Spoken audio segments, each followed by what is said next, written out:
Welcome, my name's Jamie from Browntown Builders. I'm the owner of Browntown Builders. Today we'll be taking you through one of our latest projects, 2 townhouses side by side in the middle of Riccarton. We are pretty much halfway through. The last 2 weeks we've got roof on, windows in and the James Hardie RAD board on. So at the moment we're at a lockable stage. At this stage, this is where all our subcontractors start to come through. Everything starts moving quite fast. It's quite an exciting stage. And then next week we will start to move into cladding. Once the cladding starts going on, everything will really start to take shape.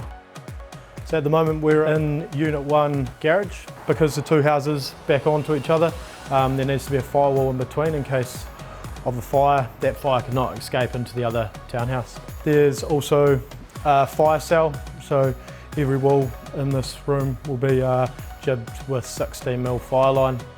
The boys are putting up some soffites.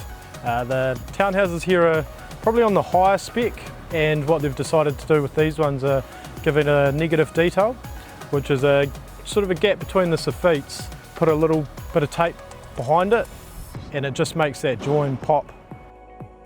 We're upstairs in Unit 1 at the moment. Once again, there's some quite cool modern lighting and electrical going into this property. Little lights under vanities, little walk-in lights when you open the door and walk into the bathroom. So that's a wrap from us at Browntown. Hopefully you guys have enjoyed the prelim walkthrough that you've been given today. Next time when we catch up, hopefully be shaking hands with the owners and giving you a good walkthrough to show you the final product. That way you'll really be able to see what Browntown is capable of. Cheers.